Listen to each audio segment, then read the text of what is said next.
Good morning. Thank you. Can you hear me back there? I feel like I'm in a theater class all of a sudden. Do the warm-up exercises. Anyway, thank you for your patience. And already, because you've been so nice, we have a lovely parting gift. The final exam. Yeah, that's right. Yes. You'll be tested on all of it. It's just a very short feature that from a feature that I write bi-monthly in the Bible Today. Some of you may be familiar with that publication. And it's called Motherhood and Beyond. And it's just a brief photo-illustrated piece about women in the Bible. Okay. Can you personally interview them? Do I look that old? Well, thank you everyone for coming today. And there's absolutely no pressure. Can you see me, Melissa? Because they informed me the night before last that we're filming it to stream on internet, on the web. So I don't know what to think about that. The best thing is not to think too much about it, I think. Yeah. Anyway. Well, I bet you're wondering what a male at a predominantly female university is going to say about Eve in view of job security.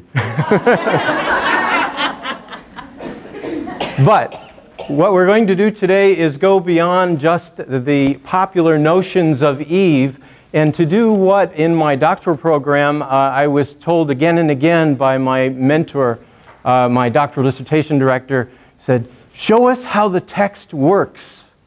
Show us how the text works. And so it's not simply a reading of the surface details, but taking a lot of things into account, including the very first part of the presentation. And those of you who've had me for class before will not be surprised, but we will be using a few maps. Anyway, and then we're going to be talking not only about the details of the two separate creation accounts. We're going to focus primarily on Eve, but we have to acknowledge that there are two distinct accounts of creation in Genesis which don't agree with each other in some of their details. So, in addition to that, though, we're going to say a little bit about how the figure of Eve was subsequently interpreted. Now, I won't have a lot of time to do that, but at least we have to get a start on it. I would also recommend, there's a book called, I think it's Adam, Eve, and the Serpent by Elaine Pagels, who's a New Testament scholar at Princeton University. Okay. So, can everyone see the slide all right from where you are? Is it enough light there? Okay. Elaine Pagels, spelled like page with an LS at the end. Okay. Okay, and I apologize ahead of time for any color clashes. I happen to be colorblind, so you never know what you're coming up with. At least I don't in the middle of this. And a warning here, there will be nudity and ancient language. Okay? All right, first of all, to contextualize those stories in Genesis, they're part of the Torah. And Torah is often translated as law, but in Hebrew, Torah really means instruction. And law can be part of instruction. In fact, there are not only 10 commandments in the Torah. By Jewish count, there are 613. So, not only law, though, not only 613 laws, but stories, various kinds of narratives, including in Genesis, where we get those two stories. We'll say a little bit more about that section of Genesis in just a few moments. Anyway, a traditional understanding in scholarship has been that the first 5 books of the Bible, the Torah, which is really the center thematically of the Jewish Bible, the Hebrew Bible, or as Christians are used to calling it, the Old Testament, that there are 4 written sources behind the first 5 books. And that theory is being tweaked a little bit nowadays, but still we recognize these different strains. That, for example, in the 10th century or 900s BCE, and we won't take time to explain it now, but just to say, think BC if you're not used to BCE. Okay?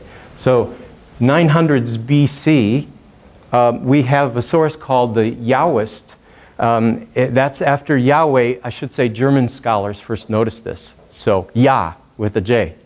Anyway, Yahwist source calls God by that name in the stories preserved in that tradition, and calls the mountain where Moses receives the Ten Commandments Mount Sinai. There's some distinctive things that help us to isolate these various sources. And then there's another one called the Elohist, and God's called Elohim in that particular source. And in that tradition, talking about the same kind of Mount Sinai traditions, it's not called Mount Sinai. Moses receives the Ten Commandments on Mount Horeb, which is not only a town in Wisconsin, which is the center of chronic wasting disease in deer and annual gnome festival. Anyway, priestly source. Priestly source in traditional thinking, this was a group that when the Israelites were taken off into exile from what we now would think of as Israel, Palestine, or Israel in the West Bank, they were taken off into Babylonia in the 500s BCE. The Babylonian exile, which is really a pivotal part of our traditional understanding of Israelite history. The Deuteronomistic source is connected to the book of Deuteronomy and then influences subsequent books that follow the Torah. So we're not going to say too much about that. Okay. For our purposes, just a very brief bit of information about the first three. Now you may wonder, where's Eve? Where's Eve? She's coming, but we have to decide who's talking about her and when and why. Okay, so the maps. All right. First of all, just in case you're not familiar, when we talk about Israel and the West Bank, or Israel, Palestine, or the land of Canaan, the Levant, it's the eastern end of the Mediterranean, right? And what you're looking at here is a representation of the height of its full power historically at the time of Kings David and Solomon. David became king somewhere around 1020 or maybe 1000 BC, and was followed by Solomon after a long reign, who also had a long reign. But they were, I should say, Solomon was a bit of a divisive figure, to say the least. Forced labor to build the temple. We think of Solomon as wise, and indeed the Bible emphasizes that. But he was a real person, and didn't get a lot of support from certain sectors within the country. So notice, the country divides into two separate Israelite kingdoms with the death of Solomon in the late 900s. They're all Israelites. The northern kingdom is called Israel. The southern kingdom is called Judah. Okay? And Jerusalem is in the northern part of the southern kingdom, Judah. Okay? So, J has a bias toward the house or dynasty of David, emphasizes the role of Jerusalem. There are a lot of reasons we think that J originated in the south. These early stories that now comprise the Torah, those traditions being written down in the south. But E reflects a northern bias. Discussing also place names that have to do with the northern kingdom. What happens eventually is that in 722 BCE, the Assyrians, this is Mesopotamia over here. By the way, you all have heard of Mesopotamia? Yes? It's a compound, two Greek words, meaning middle of the rivers. The mesos part is it's the middle, and then patamos is river, which, by the way, means the Potomac River is redundant. And hippos in Greek is horse, so hippopotamus is a river horse. Anyway, horse that hangs out on the river. I easily get distracted by such things. So. Anyway, these rivers, the Euphrates and the Tigris, run through today from north to south, from Syria, I should say, or ancient Assyria, down to what is today Iraq, or what was then Babylonia. At the time, 722 BCE, the Assyrians were a major terror in the Middle East.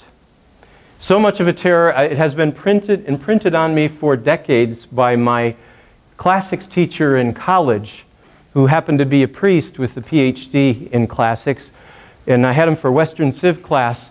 And at that time, he still coming to class with a cigar in his mouth. It wasn't lit, but he had his black shirt hanging out and chalk all over. It was unbuttoned, you know. And he would say, "Friends, what can you tell me about the Assyrians?" and it's McCliney, "What can you tell me?" And there's a guy who'd been drinking too much over the weekend or whatever, says, "I don't know, Father, really."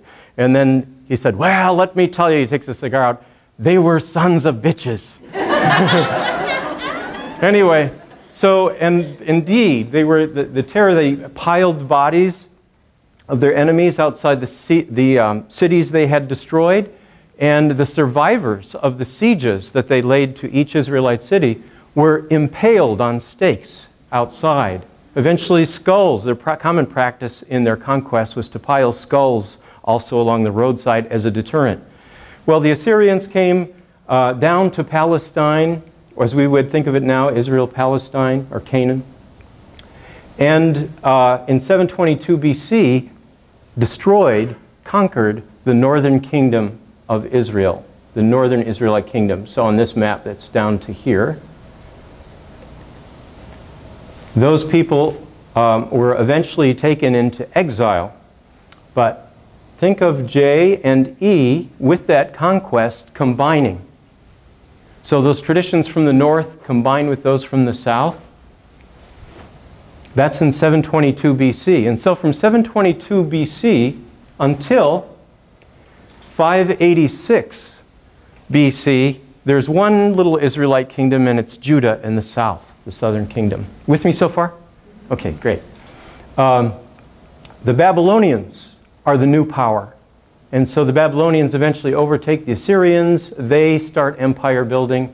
And the Babylonians come to Jerusalem in 586, destroy its temple, and take people off to exile.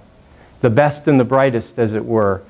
Some were left, as with the northern kingdom, in the formulaic phrase of the Hebrew Bible, as hewers of wood and drawers of water. But for the most part, the culture went with the people into exile. And much of the biblical writings were either produced or edited during that time of exile. Not all of them, but the writings to that point. Now, here's what happens. Take a close look at the map as we go to now Babylonia, which is southern Mesopotamia. Remember, Assyria was northern Mesopotamia. So J and E combine. I'm so proud of myself for making it do that. Anyway, combined into, to some degree, to one source. Although there's another source that is added, which we call P for priestly source, because of the concerns of that particular source being a concern for order, how to perform cult or ritual worship, calendar days, marking of time, etc. We think that was a group that was concerned with the liturgical calendar, for example, how to worship. Anyway, it's important to have that background to understand why we have two creation stories, because one of them is from J and the other is from P. And they're all both part, I should say, of the primeval history, or we could say the prehistory. It's a part of the Bible which we're pretty sure really has no history directly. It's going back to the mists of time from a later period, from the time roughly of the Babylonian exile in some of these stories, and then reconstructing the past based on no written evidence except the stories of the ancient Near East, which the Israelites would then adapt. So those stories included in Genesis 1 through 11 the two creation narratives, the story of Noah and the ark, common flood narrative in the ancient Near East. In fact, there's so many details that are alike between the biblical story and those earlier stories. And the latest one, before the biblical story, was written about 1,000 years earlier, a Babylonian version of the flood story. So nothing happens in a vacuum, as I always tell my students. Nothing happens in a vacuum, that there's always adaptation, that how something